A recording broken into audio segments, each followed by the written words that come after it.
So we now look at the next system of equations, which is actually a homogeneous system. Now, as discussed earlier, a homogeneous system will look like this, and geometrically they represent planes. The things that we already know are this system must be consistent. Must be consistent. There is no doubt about it. And in fact, it has a trivial solution. So by trivial solution I mean that is x equal to y equal to z equal to 0. So what you can find is that if I put x equal to y equal to z equal to 0 in the system is satisfied. So that means this is one of the possible solution, right? But the point is you have to identify whether the system has only trivial solution, this particular situation, or the system has one trivial solution plus infinitely many non trivial solution. तो हमें इसमें बच्चों ये देखना है कि यार ये सिस्टम जो है ये सिर्फ ट्रिवियल सॉल्यूशन ही देता है, मतलब सिर्फ 0 0 0 ही देता है, या 0 0 0 के अलावा और भी सॉल्यूशंस आते हैं सिस्टम में. ध्यान रखना, इट इज़ क्वाइट लॉजिकल कि जब भी आपके पास दो या ज़्यादा प्लेन्स इंटरसेक्ट करेंगे, टू और मोर प्लेन्स कैन हैव 0 1 और इनफाइनाइट इंटरसेक्शंस. ऐसा नहीं हो सकता कि कभी भी दो प्लेन्स के बीच में हमारे पास दो इंटरसेक्शंस हों या तीन हो या चार हो. या तो नहीं होगा, या फिर एक होगा, या फिर इनफाइनाइट होंगे. They are only these three options, right? So this system will have either one solution or it will have infinite solutions. Now this is what we have to decide कि ये सिस्टम किस type का है, कौन सा system, मतलब ये system कितने सोल्यूशन देगा. तो इसको कैसे जज कर सकते हैं? इसके लिए हमें सिंपली ये करना है कि what you do is you again find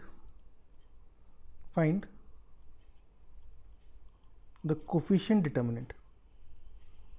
will find the coefficient determinant, and this coefficient determinant in this case will be, let's say, I denote it by delta, which is a1 b1 c1 a2 b2 c2 a3 b3 c3. So this is the coefficient determinant, right?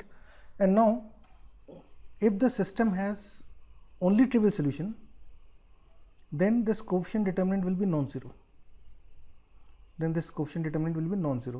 And if the system has one trivial and infinitely many non-trivial solution, in that case coefficient determinant will be 0. So you have to learn this result. Right? There is a geometrical reason for that also, but then since we do not know the 3D geometry part right now, अभी हम इसको interpret नहीं कर पाएंगे, ठीक है? But still if you want, like it's the logic for this is कि यदि ये प्लेन्स इनफाइनाइट सॉल्यूशन देंगे तो ऑब्वियसली ये तीनों प्लेन कुछ इस टाइप से रहे होंगे, या फिर हो सकता है ये तीनों प्लेन्स कोइंसिडेंट हो जाएं. अगर ये तीनों प्लेन्स कोइंसिडेंट होते हैं तो हम सोच सकते हैं कि इनकी इक्वेशन कुछ इस टाइप से आएगी. जैसे मान लीजिए एक प्लेन की इक्वेशन आती है x plus y plus z equal to 0, एक की आएगी 2x plus 2y plus 2z equal to 0, और तीसरे की आएगी 3x let's say plus 3y plus 3z equal to 0. ठीक है ना? तीसरे की इक्वेशन कुछ इस टाइप से आ जाएगी. और यदि हम इसका कोफिशिएंट डिटरमिनेंट देखते हैं तो हम देखते हैं कि इसके अंदर दो रोज कम से कम हमेशा प्रोपोर्शनल आने वाली हैं. So as a result this determinant will be 0. यदि प्लेन्स इस टाइप के हो गए तो भी ये मुझे इनफाइनाइट सॉल्यूशन देंगे.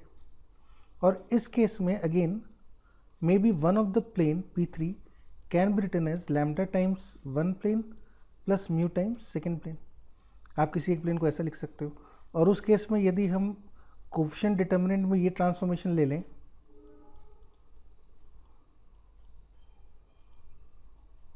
तो आप देखोगे ये वाली जो रो है R3, this will become 0 0 0. So again the coefficient determinant will be 0. So what you have to do is in case of homogeneous system the question will not be about consistency और inconsistency, क्योंकि homogeneous system हमेशा consistent ही होता है. The question will be कि homogeneous system unique solution दे रहा है या infinitely many solution दे रहा है. यदि इन्फाइनेटली मैनी सोल्यूशन देगा तो फिर उसमें एक ट्रिवियल सोल्यूशन होगा और infinitely many non trivial solution होंगे, और उस केस में कोएफिशिएंट डिटरमिनेंट की वैल्यू 0 आएगी. ये चीज़ हमको ध्यान रखनी है ना. You have to learn this part, this is important.